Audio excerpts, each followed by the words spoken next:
Hello and welcome to Nerdarchy. For nerds by nerds, I'm Nerdicus Dave, and today I'm joined by Ethan Monsour. Sora. How did I do that? I It's asked all you good. beforehand. It's all good. I totally tripped up myself by that. I bet people mispronounce it this way to you all the time. It's totally fine. Monsour doesn't bother me. All good. Happy to be here, man. Yeah. If it makes you feel better, I also have a last name that everyone butchers all the time. I have been avoiding it this entire time because I don't know how to pronounce it. How do you pronounce your last name? So it rhymes with giant, Friant. Bryant. Okay, because I was gonna say Friant. I was gonna do it. Everyone does, yeah. I'm so used to it. My wife gets so bitter, but I'm like, I mean, I've been getting it mispronounced to me for the past 40 years. So Yeah, exactly. I raise an eyebrow when they say it right. Like, oh. Yeah. And, well, it's funny. My brother is my youngest brother is an artist, and one day, like I called him, and went to his voicemail, and it's like, you've reached the voicemail of Ryan Freon. I'm like, what? Whoa. Train us. Yeah. He went totally Frenchman on us. I mean, it is a French last name, but so Ethan, for people that are not familiar with what you do and where you can be found, you want to give them the quick spiel?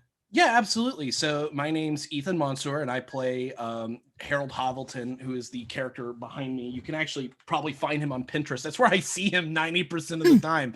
If you look up Bard, that guy shows up, and that's my guy, which is really cool. You can find me in a lot of different places. The main place you can find me is on D4, which is their logos right here beside me. And that is a live action, like it's like a D&D game. They have a whole big spiel they give that I can't give because I'm not that cool, but it is a really, really cool game. And one of the best things about it is that we do 2 DMs instead of 1, and we play every Sunday at 7 p.m. Eastern. So you guys should definitely check it out, where I play a very bizarre bard named Harold Hovelton. You can also check me out at Twitch TV, Dictator Pinguino, or if you want to see me on Twitter, it's Monsour Ethan. And make sure to go to Rock Punch ATL to check us out on Twitch every Sunday. Or if you can't do it on Sundays, go to Rock Punch on YouTube and you can check us out there. And before the end times, you guys would actually like meet in person, and the game was filmed, with you guys together. Yeah, we have this really awesome studio. It's fantastic. It's all like designed by Dustin and Devin, who are like extremely talented. I think they work in the movie industry. So it's like they made all the props and stuff. And so when you walk in, it feels like you've walked into like D&D. It's really, really incredible. And we all very much miss the studio, but at the same time, safety is of the utmost importance in these end times, as you call them. I love that. I'm gonna be stealing that, by the way. Soon the end times will end, and then we can go back to whatever we had before, but hopefully better. Yes. Do you guys dress up? I know you talked about being a LARPer. Yeah, so I've LARPed for over a decade. I recently haven't done it in a while, but sometimes we do, not all the time. It's usually for special occasions, like for instance, if we do guest games, we usually dress up, or not like guest games, but like, okay, so like say I'm DMing, we'll probably dress up for that, or if somebody else in the group DMs, we usually dress up for like the special occasions, or if we're going to have like a live show, every live show we dress up as our characters. But in terms of the actual show, no, I just, show up whenever I'm in and hope that it's appropriate. Yeah. But it's definitely fun. I think that all of us are, we've all, it's cool because we all know Dustin and Devin, but we didn't really know each other when we first got to be a part of the show. So it was kind of like that first day when we were all playing together. If you go back, you can see it on our Twitch. We're like all playing together. We're all in costume, and we're all like, you can catch us like catching glimpses of each other. Like, who the hell is that guy? It's been pretty fun. And now we're all, very, very close. So, well, I mean, the thing about gaming, D&D, other RPGs is like, it is like an excuse to meet new people and become friends with them. Absolutely. And that is one of the things that I think is really great about in-person gaming as opposed to gaming online, because I feel like gaming online sometimes that component gets lost a little bit. Yeah, there's a certain magic that gets lost when you're not physically at the table, and I really doubted that magic. I was like, when End Times first started, I love that. I'm gonna be using it the whole time. So when the End Times first started, it was kind of like we were all like, man, and I was like, no, I think we can maintain the magic, and we have for the most part. but there is something that physical, being able to, I was an improv actor for a long time, so being able to like riff off of somebody else is so much easier in person. It's easier to get distracted at home and stuff like that. And so it's one of those things where I definitely agree with you there. I think that being at the table and making friends, like one of the coolest things about, I think, D&D is like when you're at a table and you don't really know anybody, but then like suddenly you save someone you don't know's character, and you guys have an out of play connection for the rest of your lives over that. And it's like, that's something that's just so magical and fantastic about the genre. And I think it's one of the things I love the most about it. It's your Nom story. Yeah. Remember back in Waterdeep when I saved your ass?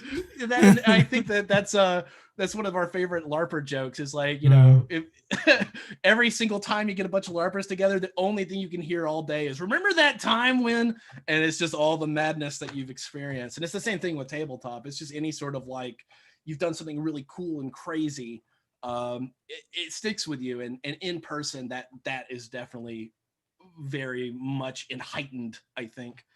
Not to dissuade anybody from playing online, play D&D if you have the opportunity. It's great. Yeah, absolutely. Well, you know what I say is because, like, I mean, having done a YouTube channel and gotten like so many messages and comments and interactions with people that game is like, we'll get these weird questions and like, I'm like, who, like, forget like what their problem is. It's like, but who the hell are you playing this game with?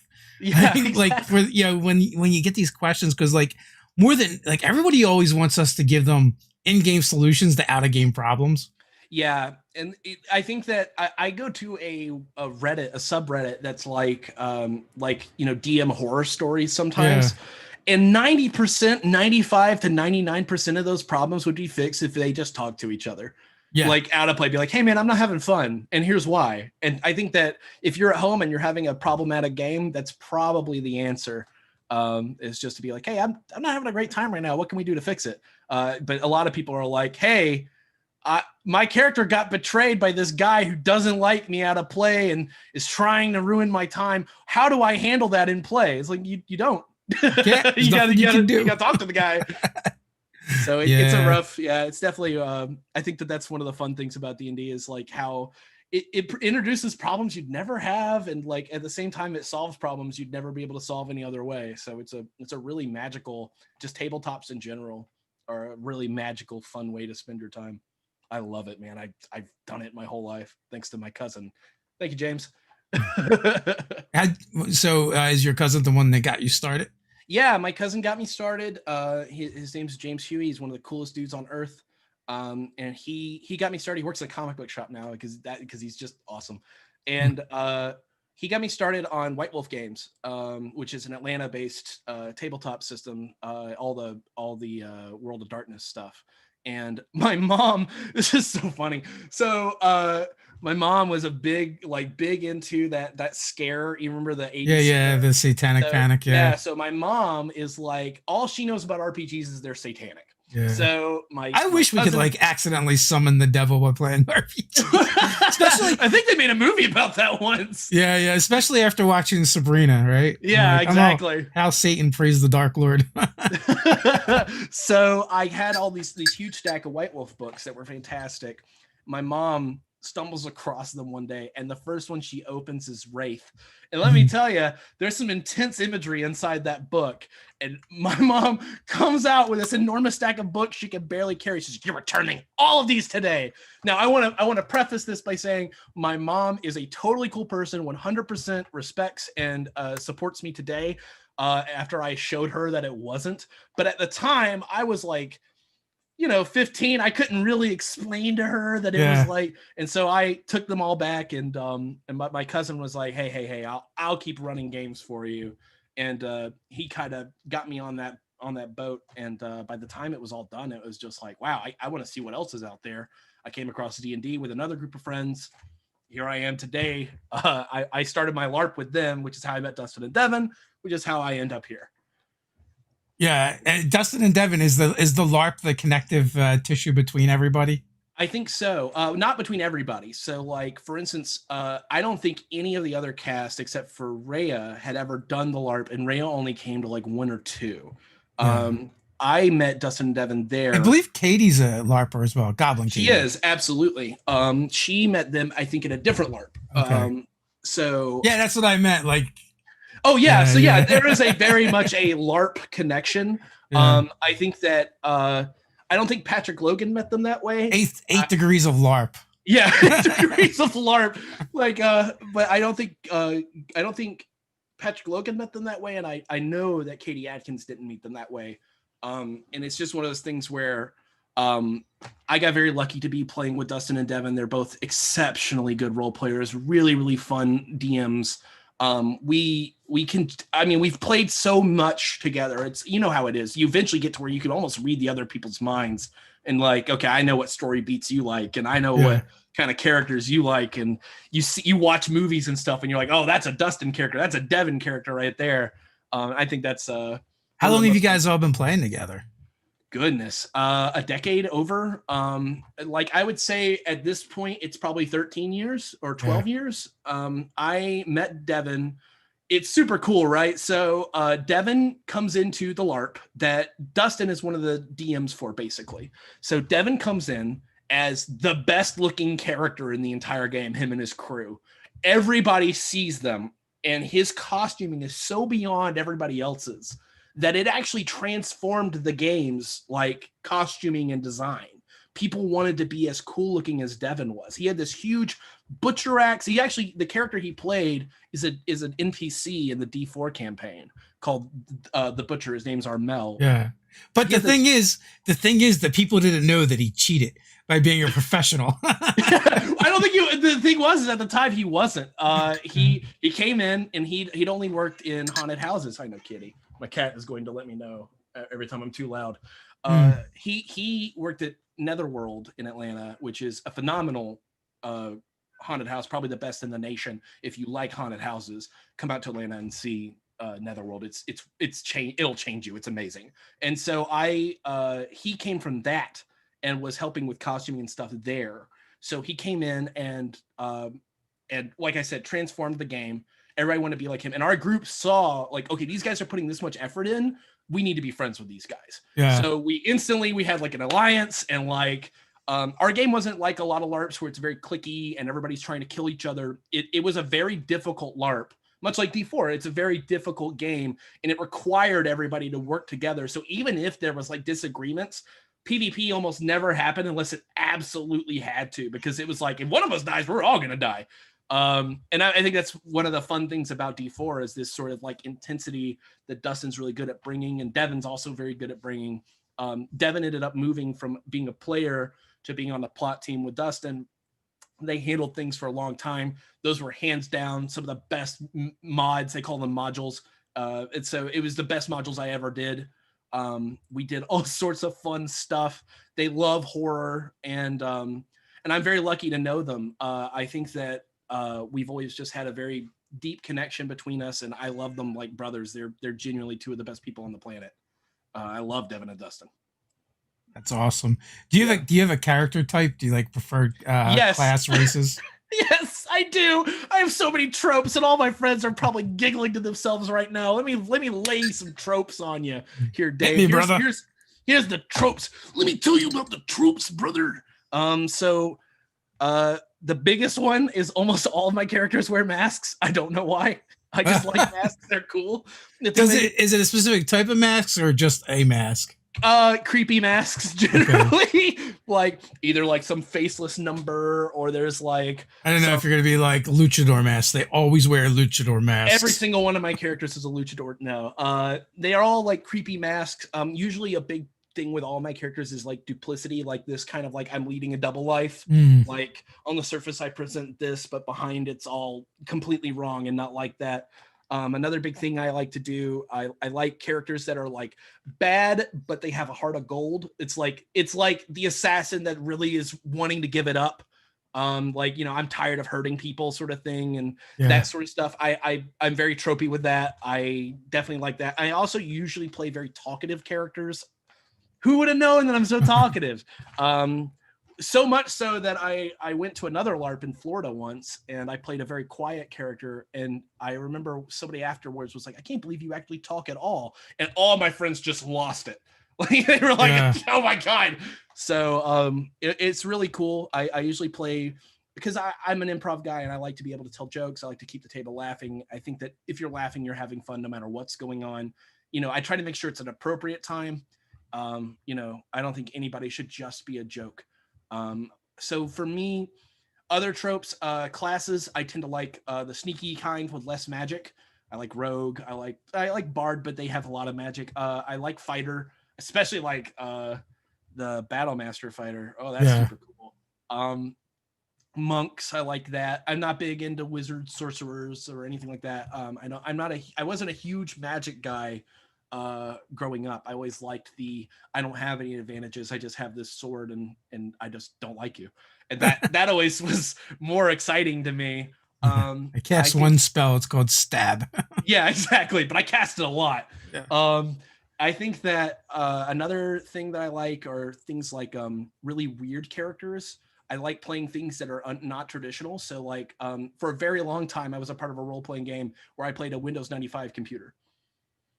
I was a Windows 95 computer that could mind control people, Yeah. and I had a cult. And so when I did things, it was always my inept cult going out trying to do things for me, but they were nobodies. They had very low stats. There were just a lot of them. Yeah. But if you Yeah. ever came into contact with my computer, well, now you're in a lot of trouble because it was just insane amounts of mind control. And it was a lot of fun. And it was all like, I always play like very weird, fun, crazy concepts like that, just because I like to be challenged. I like to try something new. I played at the LARP that I played for a decade. I played a mad scientist character. Instead of a mask, he painted his face and said, "This is the way my face actually looks," even though you can clearly see the paint dripping from my sweat. And it's like, Yeah. Yeah. okay, man, sure. And he was kind of like and they all tend to be at least a little violent. I think that's probably because I like to fight things in games. So I tend to make characters that don't shy away from fighting things and don't mind hurting people as long as it's for the right cause. What game were you playing the computer in? Oh, it didn't really have a name. It was a supernatural kind of the system was kind of like a one that the guy made at the time that was just Okay. like a small little, it was like a chat that I joined. And I remember they were like, "Oh, you can play any supernatural anything and like they all exist in this world and for some reason you're all drawn to this city." And I'm like, "Okay, sure." And so I came in, you had to audition to be a part of it, right? And I told them my character concept. And I remember how there was like 10 minutes of nobody typing because everybody was messaging each other like, "Is this guy insane? What is he talking about? What a Windows 95 computer?" And then they came out and they're like, "Well, go ahead, do your audition." And after that post, they were like, "Well, shit, okay, I guess you can do it." It makes me think of, I don't know if you remember the show Friday the 13th. Yeah. It makes me think of that, like a haunted computer. Yes, 100%. So there's this great website made by Neil Cicierega who makes mostly music these days, but he's in charge of like almost every cool thing you've seen on the internet. He had a hand in. It's a really really interesting. And I recommend everybody check him out. And he has this website called Windows 95's Tips and Tricks. And if you click on it, all it is just full of these really creepy, unnerving Windows 95 messages that look like they're legit, but they're not. Obviously, they're edited. Yeah. And I thought, wouldn't that be a fun concept for a character? Is this Windows 95 computer that is like obsessed with making sure only technology that's up to Windows 95 exists, and everything else has to go.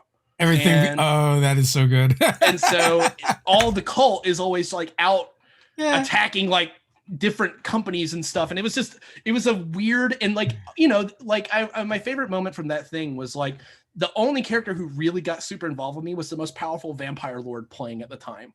And he was like, "Okay, this is the third time this cult is attacked. I'm going to go figure out where they're coming from." So you like chase them down. They're not good at hiding their tracks. They're a bunch of they're just normal people that just happen to do this computer. Yeah. And so he comes in and they had some like, because I said I didn't want to insinuate that I wanted to hurt anybody real. So he made up like a whole bunch of tech companies. And one of them was Megasoft, which was like, of course, Microsoft didn't like. Right. And so the vampire lord walks in and he looks around this empty house and he's like, "What?" Because it's in the middle of the suburbs. And he's like, "What the hell?" And he's like, looks around for a while and he can't figure anything out. And finally, he just sees there is a single old 1995 computer with an old monitor and like a single chair and a keyboard. He's like, okay, sure. I sit down. I rolled, instantly mind control him. I was like, go kill the CEO of Megasoft. He's like, okay. He gets back up and he just walks back out the door, does it, and then snaps out of it and is like, oh no. Oh my God, that computer's a problem. And they eventually burned down the house I was in, and that's how they beat me. It turns out not having legs is a huge flaw. It was a huge, but that was how my stats were built. Is like I have no mobility. I have no I had extreme amounts of durability though, so it took forever for me to burn. But I had everything into mind control, everything, and everything else I was just trashed here. So they tried for a while to come in the room to confront me, and every time I'd just be like, okay, now go do this. And that was when they were like, okay, just burn down the house. Yeah. It was great. That was a great game. If you guys are watching, kudos out there. That was a really fun time. We've discovered your weakness. Yes. My other favorite character concept I ever came up with, I wanted to play. So my roommate I live with at the LARP we played, he played an evil character. And at a LARP, I think it's even harder to play an evil character than it is at a tabletop, because you really, I mean, like it's really painful when somebody actually steals something from you or when somebody actually betrays you, like face to face. It's a lot different when it's in a story. It's more real. Yeah. And so I wanted to capture, because he had like all these rules and like all these things to make sure if I'm being evil, everybody's still having a great time. And Nick's fantastic, and I've learned tremendous amounts from role playing from him. And so I wanted to have a character concept that was evil, but was also like, you want them around, you're scared of what they'll do next. And so I came up with this concept called Harrow and Humphrey. Harrow is this psychopathic monster who wears a gas mask, and he's just crazy, and they're from a superhero planet. And Humphrey is a Siamese cat that is, his power is at all times, I am the smartest being in the universe. If something somehow transcends where I'm at, I just grow smarter. And so they are these super evil duo, but they're kind of disarming in the fact that like one's a Siamese cat and this other guy's this guy who grins all the time, and he sounds sort of like a game show host. He's a lot of fun to be around, gosh darn it. But they are just pure malevolent. Like he's chaotic evil, the cat's lawful evil, and the cat is like the only tether to keep him from just losing it and doing something really, really bad. And that's probably the most fun concept I've played in a very long time. But yeah, to get back to our original thing, yeah, I have a lot of tropes. No, there's nothing wrong with that. And I honestly want to steal your computer idea for I think it would be great for a Supers game. You should. It's so much fun. And I think one of the most fun things about it was like, you know, the cult is so inept is what makes it so disarming. When you finally arrive at the computer, you make a mistake and it does something bad to you. Like I had the cult, they would like go buy mace and then they would spray the mace, but they'd be walking towards their target. So they're walking into mace. And so they're just like, oh God, please.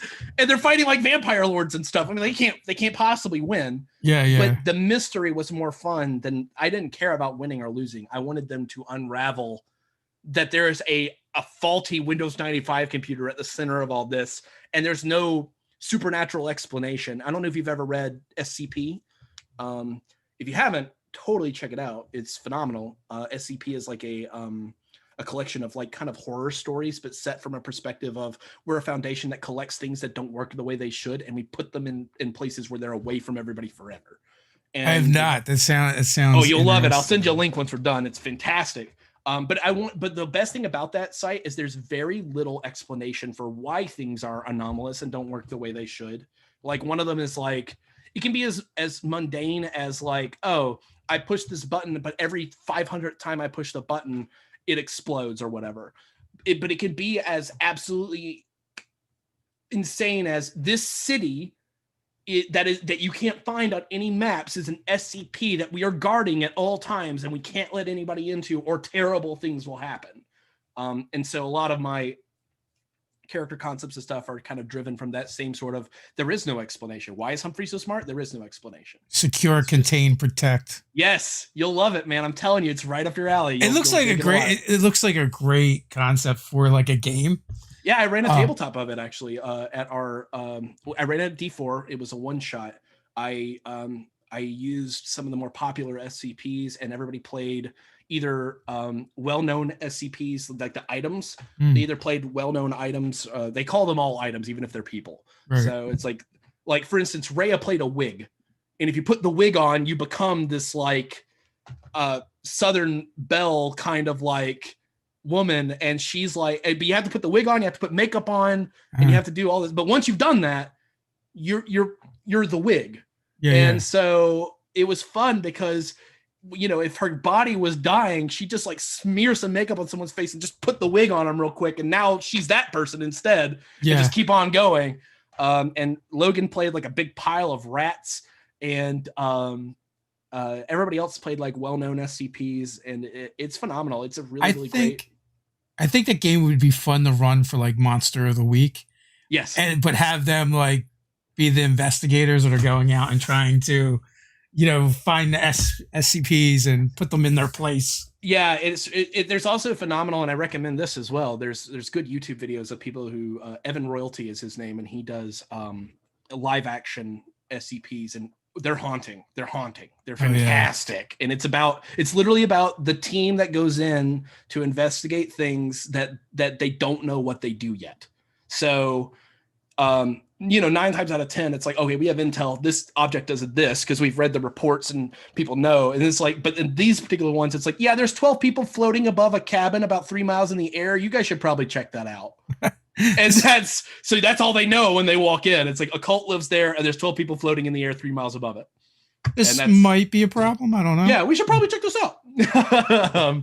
So, wait, how many games are you currently playing in? I'm currently playing in, oh goodness, we're including text chat RPGs. Let's see, D4, and that 7 about. But remember that for the text RPGs, it's kind of like a whenever I feel like chatting sort of thing. It's not like a traditional game. It's just like you can just write whenever you want.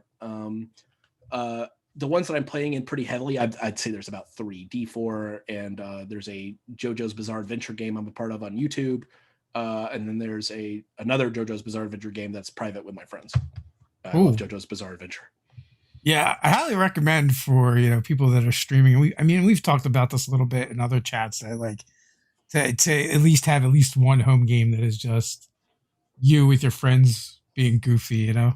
Yeah, I recommend that for everybody. There's something so magical about just, and like I'm weird. Like I have this expansive game I ran for a few seasons called Nexus, and the idea of it when I first started it was I want a game where you can play anything, any of your characters, doesn't matter. It's a multiverse game. You can play whatever, and it was based on my friend Lawrence, who's one of the most talented DMs I know. He made the game originally like another one of those text games, and I was like, can I run the tabletop version of that? And he's like, yeah, totally. So I was like, awesome. So it's this multiverse game, and in it's like you can just do anything, but it's so personalized to my friends and so precise for them. I don't even record or try to save any of it. I feel like it would take away the magic of the moment if it's like, oh, and I'm sharing this with everybody else. It's one of those things where that is such a personal, very vested story in these individuals and like what they're looking for as players and what they want, that it's almost like, it almost feels like a breach of social contract for me to try to share it with anybody else. You know, that's a weird personal thing. It's just like, you know, sometimes I'm just like, you know, this one's for us. And I love every one of my fans. I think that anybody who watches D4, I love you. But you know, I think that it's totally natural to be like, you know, this is something for us. Having done that breach, I totally get it. Yeah, like early on, we were, you know, recording our games and throwing them up. Obviously, like the players knew and like, hey, we want to do this thing, and they were okay with it. But really, we kind of like railroaded our home group, our friends into doing that because we were doing Nerdarchy. And eventually we kind of like got to the point where it's like, do we really want to keep doing this? Is it fair to the players? Having to go, dive back into the videos sometime and go, all right, was there something that was off color that maybe we don't want put into the internet forever, so. And I think that's kind of the thing about it is like when I'm playing D4, not only am I playing the game, and Devin and Dustin never encouraged me to play any way other than the way I would play. So I don't want to make this sound like it's anything other than what it is. But when you're playing for like an audience, there is a part of you that says, well, I have to be entertaining and I have to make sure that the story keeps going. And I have to be sure that I don't spend too much time talking here. We only have this much time to do things. And I don't want to suck down the spotlight or whatever. When you're playing with your friends and, you're not worried about any of that, then I think that there's another magic to that. That's, not better or worse. It's just different. And I think that's kind of like my thought process. I don't want anybody to be thinking about what they should be doing. Just do whatever you're doing. Whatever you're doing is what you should be doing in my eyes when I'm running a tabletop. So that's kind of my thought process on it too. Is it's like once you know that there's an audience, even if you've been in front of audiences your whole life, like I have, like doing plays and improv and LARP and whatever, there is this feeling like I have to meet some kind of standard. Whereas I like in my tabletops for everybody to feel like they can just relax and just do whatever they want. And as long as they're trying to drive the story and not trying to tear it all down around my ears, okay. And even if they're trying to do that, as long as they talk to me before it, okay, tear it down. Yeah, I mean, they're different experiences, right? And like whether it's just going to change. There's no way to not have that happen. Yeah. What are there any things that you feel like you've taken from your streaming games and added into your home games that has improved them? Yeah, absolutely. I think that one of the things that Dustin and Devin do really well that I have a serious problem with is keeping secrets. You get so excited about the story beats. It's really hard not to want to share them with like one or two people, but you notice in the moment when the moment reveals, it's like for those people, it sucks. It vacuums out all the air of that moment. And it's just like, oh man, like I wish I had been surprised. So after playing a little bit with Dustin and Devin, I really learned the value of like, keep this a secret. It'll be worth it. It hurts now because you're burning to say things, but when it hits, it'll hit so much harder. And the other thing is that a lot of my games, because of the way I am, have a slightly humorous bent to them. Like I try to, like I remember one time I introduced a galaxy large muscular body with a duck's head, and I made up on the spot, oh, he's one of the 7 solars. They keep track of everything in the universe, and it was just a joke, right? Like, and I gave him this voice because I thought that'd be kind of funny, if he's like, he's so enormous and you're like standing on this tiny asteroid and he just wants a bag of chips if you got any. And that was the idea. But like, Dustin Devin made me realize that, sometimes if you're running like a really serious game, you can get these emotions that you can't get out of a humorous game because everybody's, they're kind of waiting for the next joke sometimes. So the next game I'm running is a Lancer game. Check that out, by the way. It's an indie RPG. It's fantastic. Lancer is like a mech game, and I'm running a completely serious game for it, which is a little intimidating for me, but I'm taking cues from Dustin and Devin because they run such great serious games, and they're phenomenal at like just running these very heavy hitting but like rewarding games. And that's something I think is very hard to balance. And I think even they have trouble sometimes balancing, is this too much? Am I being too harsh on them? Because it's a difficult game. D4 it is not like if you watch other games, like other D&D games where people are like heroically, achieving and doing all this stuff. You can feel the characters' like internal struggles and outward struggles when we make something happen, it feels like we've earned it because it wasn't given to us. Like Patrick Logan recently got all of these major groups in Waterdeep together as one conglomerate. And it's something that if you had told me at the beginning of the campaign, I would have said, "Oh, you can't physically do that." But he did it, and he worked at it for literal, actual, real life months of playing this game, and it worked out, and it was brilliant. And now we have this enormous like base of operations we can work out of. And you know, that's something that I also learned from Dustin and Devin, is like how to take these very difficult campaigns and make it feel like you got something out of it. So you keep saying like it's a really difficult game. What exactly does that mean? So a difficult game in my mind is you know, in a lot of D&D campaigns, you know, a lot of people are like murder hobo-y, kind of like, I just go and like they say, oh, the evil wizard's in that tower. Okay, well I'll go kick his ass and I'll come back and let you know I did it. So let's say that it's the same scenario with Dustin and Devin. So Dustin and Devin are like, hey, evil wizard in the tower over there. You got to go to it. Well, you know, you have to make the journey to the tower. So now we're role playing the actual, like what happens, where we camp, like we have to choose where we camp and explain the strategic benefits of it.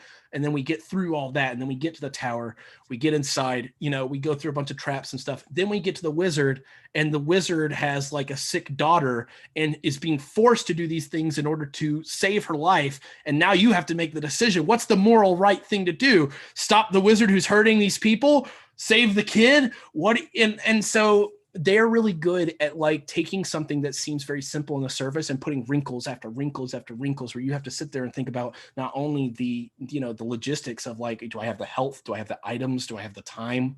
But then you also have to think about what's the moral, what, you know, how am I going to sleep tonight if I kill this wizard? And I think that is what constitutes, in my mind, a difficult game. It's not necessarily just, oh, and you have to roll a 20 to beat this save. It's not like that. It's the social structuring, the kind of like, I need to make allies so that I have friends in case trouble happens, or like, I don't agree with this ally anymore. Do I keep him because he's useful, or do I stand up for what I believe in? A lot of things I don't think a lot of DMs think about. They think about in a very deep, meaningful way. And that makes the game a lot harder because you do feel guilty. Like I remember, oh my God, I'm gonna get emotional talking about it. I'll try not to.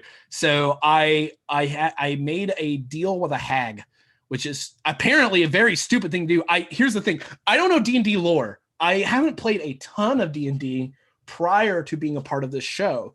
So I don't know a ton about it. So making a deal with a hag seems like, oh, I can get one over on her. I'm used to games with lots of deals. I made this deal, and it ended up a little kid who wasn't even supposed to be there ended up in a lot of trouble, and still is, and that's my fault. And if you go back and watch that episode, I am like, I look like I've been run over by a car. I look miserable for the rest of the time because I felt so guilty about this little kid who now is in the clutches of this hag. And I think we're going to fix it down the road. That's the thing. Dustin and Devin hit you with these emotional moments, but they never leave you without an option. And that's the key to good DMing, is to never leave you just feeling like, and you're stuck. Sorry, bud, it's your fault.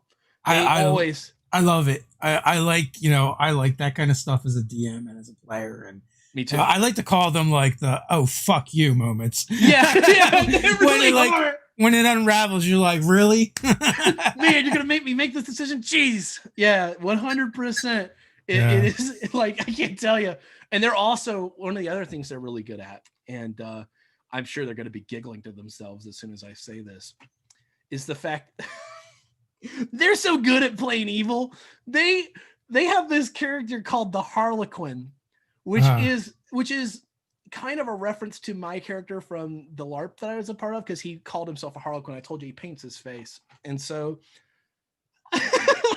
they called him the Harlequin, and they had him pose as my best friend for like the longest time in the game. And then he reveals it, and he's not only like, the Harlequin's not only evil, he's like sinister. This guy likes to tear people's eyelids off and stuff. And I'm just like, no, really was, oh, fuck you. Like, just come on. And, but it's incredible. And that's another reason it's hard, is because it's kind of an espionage game, and you don't know who to trust. But they don't make a typical DM decision. Like I would say new DMs have this issue where they rely too heavily on betrayal, and it makes you not trust anybody ever again. even though my character's been betrayed a few times, they were all ways that I sort of out of play kind of saw coming, and I wasn't offended or upset tremendously. I mean, it hurt, but it wasn't like Yeah. it wasn't like a oh man, Dustin and Devin don't know what they're doing. They really make it not as painful as it could be. So do you remember? I don't know if you ever watched the show Press Your Luck. And with the whammies. So. Oh yes, yeah, with the whammies. Right, yes. like if you spin you spin long enough, you're gonna get a whammy. No whammies. Yeah, no whammies. So I had a group that loved to befriend monsters. so it was very telegraphed that eventually they were going to get betrayed by said monsters, right? It's just a matter of time. They're monsters, of course. But they would do it anyway, and I would let them get away with it for a while until I did it, right? So, right. And it's the same thing. And one, it takes the player, having players that are willing to go along for the ride, and the DM to be like, okay, yeah, let's do this, right? So you have to give them, you have to make it work enough times for them to feel comfortable with doing it. Yeah, absolutely. You have to make them, you have to set hints and stuff like that. Like, hey, this could happen and you need to be prepared for that. And I think that that's one of the fun things. I remember, it's so funny you mentioned that, because that was actually another friend of mine told the story about our LARP and why our LARP was different from other LARPs. So like in most LARPs, it's like, okay, the Indian event's coming. We have all this loot we didn't send out. Let's send out a loot monster. And it's literally a monster that just kind of like bumbles around and is just made of loot. It's just like gold and treasure chests and like money and items, and you beat it up and it can't even fight, and all the stuff drops and you get and it's like a grab bag. Everybody's grabbing everything they can. Well, at our LARP, if that character had showed up, we would have like sat down with each other and been like, okay, what constitutes sapience? Like, it can walk, it walks to things. And maybe we should consider what it's feeling. We would like all sit around with the treasure monster and talk to it. Eventually the treasure monster gets elected to mayor, has 3 beautiful children. That's what Dustin and Devin do, is they take these things that are like, you should, how this should go. And then occasionally they put a little twist in it. And you're like, oh man, maybe, we did a crazy mod where like princess has been kidnapped. She's in a mountain. Go up there and get the princess. Totally standard stuff. It just turns out that the elemental was trying to save her from the cold outside. And was taking her in where she'd be safe. And if we had just jumped in and started slapping it down, we would have been the bad guys. But because Devin and Dustin are very big on like, what you see is not always what you get, we get to that point where it's like, should treasure monster be mayor? So I think that that's also one of the best things about D4 is like you really feel like, well, okay, well, this is standard D&D fare, and then you get into it and you're like, oh, okay, this is not standard in the slightest, and it's really, really cool.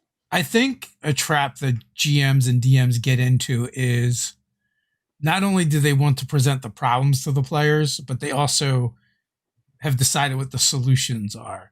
Right. And I've come to the way of thinking a long time ago that it's not my job to present solutions. I just present problems. Right. I don't actually, a lot of times I don't even think about what the solution is anymore. I stopped. Like, I used to figure it out, but I don't anymore. The players will figure it out. It's their job. Yeah. I don't actually care how they solve the problem.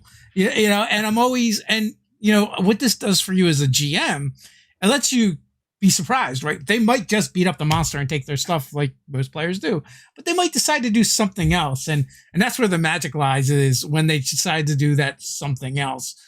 And as a GM, you really should just listen to what your players are saying and see what you can do with it. When I was at a LARP, I remember I wrote this mod. It was the first mod I ever ran. And it was like, okay, these tiny little bugs that crawl into your ears and they take control of your brain and they can move you around, right? It was all just a Men in Black reference. That's all it was. Yeah. And so I was walking around like that guy. And I was doing all that stuff. And the solution, because they always have like a little thing at the end when you write your mods, like, what's the solution to the mod? And my solution was whatever's funniest at the time. And what was funny is at the time was they took one of those fireplace things that you stoke the fire and then put it in my ear, and they did like that, and I was like, yeah, and the bug shoots right out the other side. Nice. And then they stomped it. I was like, that was the funniest thing. And so I agree. I think that if you think too hard about the solution, you miss out on giving people opportunities that would surprise you and could make more story beats. Like there's so many ways to handle things that, like, you know, you think you've figured it all out, and then the players do something. We always crack up at our game because, you know, we have 2 DMs. If we do something that completely baffles them and they catch them off guard, you know it, because they have to mute and they turn to each other with this look like, oh shit, now what are we gonna do? Yeah. And it was so great. And I think that that's really one of the telltale sides of a great DM or GM, is the ability to roll with the punches and just say, you know what, that's what you do. Okay, that's not what I intended, and that's fine. I think that one of the first people who ever taught me anything about tabletops once said, if you didn't think of it, then they didn't think of it. So, and what he meant was, because he had some crazy boss in our D&D campaign, and he didn't think about the fact that it was like non-resistant to cold and took a ton of damage from cold damage, and all of us had 1 cold spell. And so we were all just pounding him with the same spell over and over. And he's like, I didn't think of it, so it didn't think of it. It didn't think of any protections for that. Yeah. That big bad boss is dead in 2 turns. And, you know, that's just, he recognized that it wasn't about setting a challenge anymore. It was about us feeling like we had unlocked a puzzle very quickly. And that was a really cool moment that I still remember today. And I think that a lot of DMs could learn from that sort of like, that willingness to be like, well, I didn't think of it, so okay. No, that's perfect. I don't know. A pet peeve of mine is when like GMs get precious with their monsters, and it's like, you know what? The worst case scenario is the player is going to feel real badass because they had an easy encounter and it was supposed to not be, right. And right. I think as GMs we worry about, did we challenge them enough? No one will remember that.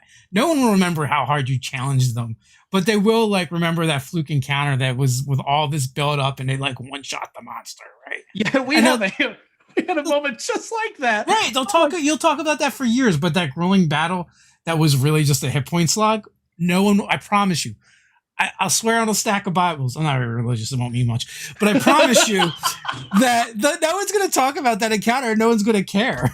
Yeah, I completely agree. Like, we had a campaign once. Ray, who plays Petunia on the show, she ran it. It was actually the 2nd season. We run them in seasons of Nexus. And she had this huge buildup to this crazy, like, ant queen sort of thing that we were going to go into like this. We were in a world where it was like their giant insect sort of thing.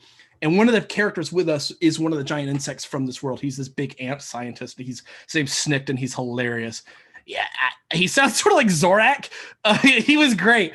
And so what we didn't realize, because we were playing in Fate. I don't know if you've ever played Fate Core. It's a great system. It's free. Try it out. And but it's a very narrative system. And in it, you can make an advantage out of anything, and it gives you mechanical benefits. So like, for instance, if I'm playing Harrow and I pull out my revolver, just by pulling it out, I can make an advantage because everybody in the scene goes, oh shit, that's not good.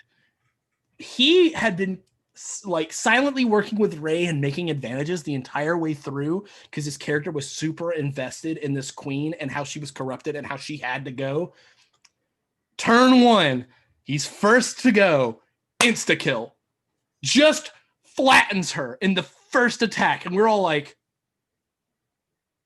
and Ray felt terrible. We were like, no, it's exactly what you said. We were like, no, none of us will ever forget this moment. It's the Indiana Jones on the bridge moment, right? Yes. When the dude runs up with the swords and you're like, oh, it's going to be this epic, whip battle. No, he just shoots him. Yeah, the casual, like he just looks so tired of it all. Just like, all right, bam, all right, that's that. Yeah, and it really was one of those incredible, really fantastic moments. And I'm very lucky in that in my personal group, I think like between D4 and the people I play with, on a day-to-day basis in our chats and in our tabletops, they really are the best players in the world. No, not to say anything negative about anybody, I'm sure they're the best players in the world to you too. Yeah. And I think that it's a very personal thing. Exactly. For me personally, I think I'm very lucky in that I have the best people on the planet.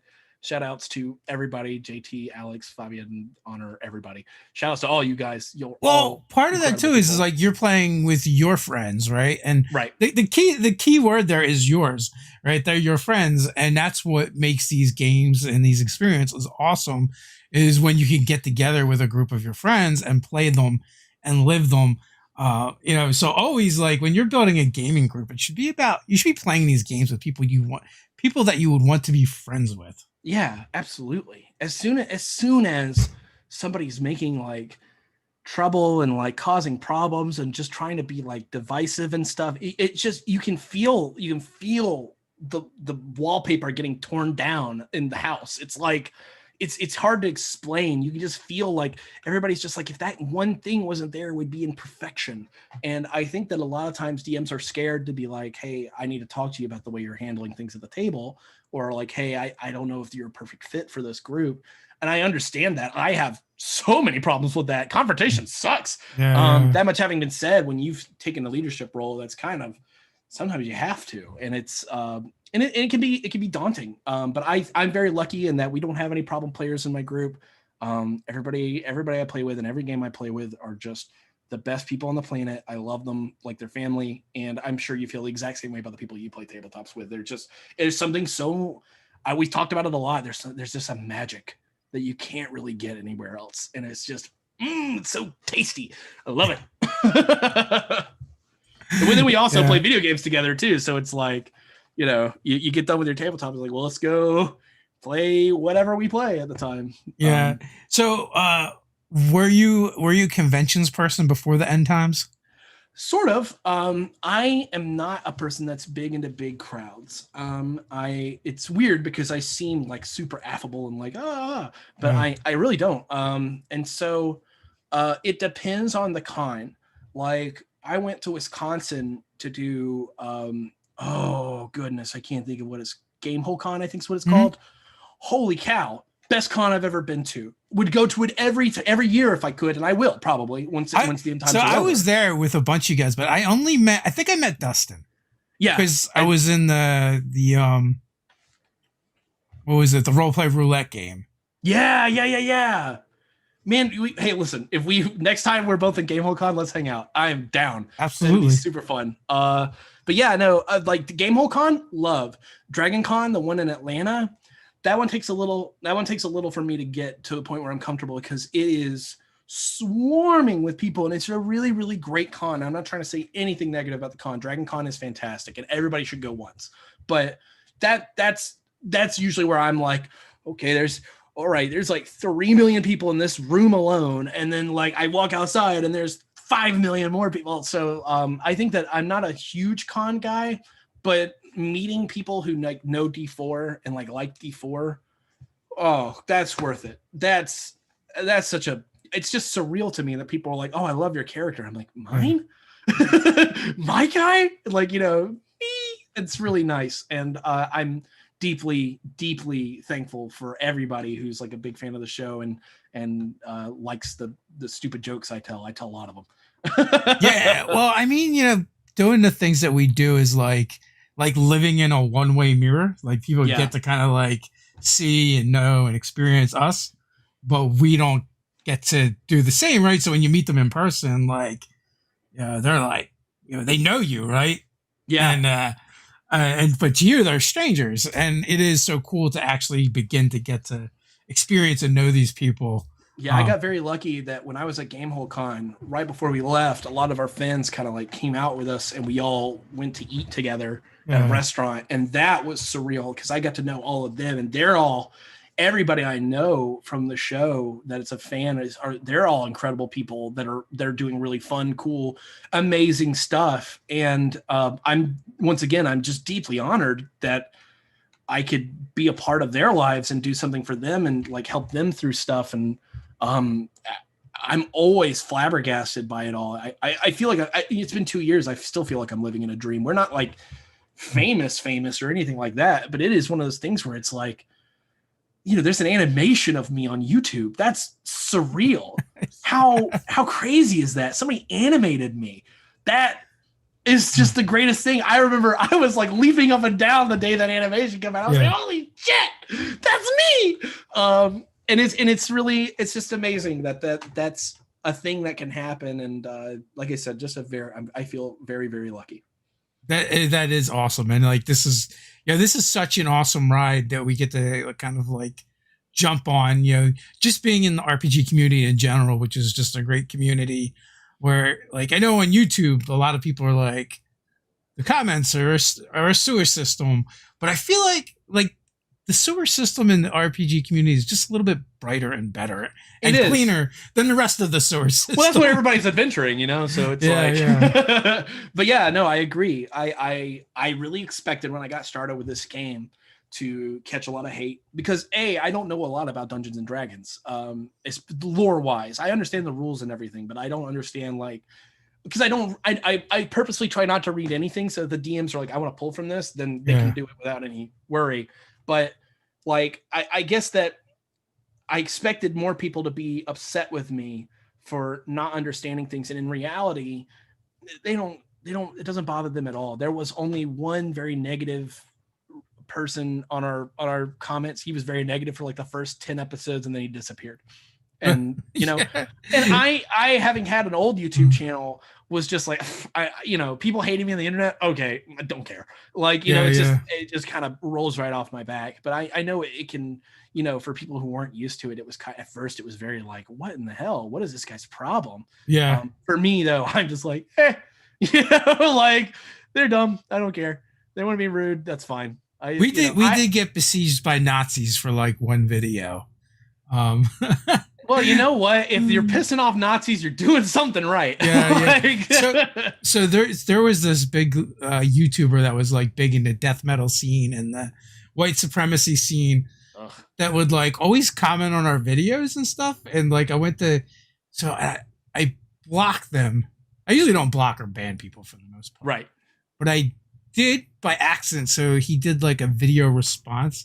And they like just all showed up, right? And there was like one of the comments, one of my favorites was like, I so want to dislike this video, but it's already at 666 dislikes.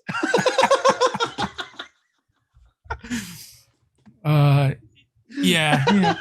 But there was comments like, you better look out when you answer your door at night and like, Nazis. Yeah, I used to work for a video game company. I don't know if they like me saying which one, but I used to work for one. And I remember we banned a guy. Which was really sad. We banned him and his son. Yeah. Then they appealed to us like, please, we share the game together, blah, blah. We were like, okay, no more hacking. And then we'll let you guys back on. The next day they're hacking. So we're like, okay, we'll ban them again. So 10 minutes after banning them, we're getting calls on our personal phones with threats. Oh, wow. Like, not like the company phone. Yeah. My cell phone starts ringing. And what he didn't count on was that I was like, oh, you're so-and-so? Hit record. And he spouts off all these threats. And then I called the cops 10 minutes later and sent them right over. It was fantastic. Yeah. It was just like, well, I got all the evidence right here. Yeah, they definitely threatened my life multiple times. Here we are. Well, so if you feel a little vindication, that person has since been deplatformed. So yeah, man. From probably That's every great. platform. That's fantastic. And there really is just there should be no platform for that sort of shit. Yeah. That person was the worst too, because they were like super cerebral and like had a way of talking around what they truly were. They're like the really dangerous type of person. Yeah, the ones who yeah, exactly. And it's one of those things where it's just like, the thing is that no matter how cerebral you are, if you know what to look for, it's just like, well, there you are. And and just like with that guy, it's only a matter of time before it catches up to him. That's all right. I got him. I turned him into one of the main villains in my D&D campaign. That's what's up. Yeah. So you, as they're every time hit points go off that sheet, you're like, excellent. Yeah. Fantastic, man. I've done that before too. I've also taken people I didn't particularly care for. Yeah. Made them Little enemies in my game. I created this like race of Arcanaborg, essentially, Oh, right? that's So so like, cool. they like the Borg assimilate everybody. So it's the idea. Oh, it's all of our differences that make the problem. So they assimilate everyone, and then like add construct parts to them to make them more the same and bring them into their hive mind. I love it. I love it. That is great, man. Yeah, That's yeah. so perfect. And I also like part of it was to make it like the opposite of what that person stood for, where it's like they're the villain by having to bring everybody in instead of isolating them. I love it. I fucking love it. Oh, that's great. Well, that's right. Piss me off, you become a villain in my game. That's right. That's my goal, is to not be a villain in your game. There you go. So we are up on the hour mark. Final thoughts before we head on out? This was hands down one of the best experiences I've ever had. Thank you so much for having me on. I think that being a part of the D&D community is one of the best things that ever happened in my life, and I'm deeply humbled by everybody involved, and I'm deeply honored to be a part of this show. So thank you. Yeah, thanks for coming on, Ethan. It's been a blast chatting with you, and for everyone else, Absolutely. until next time, stay nerdy.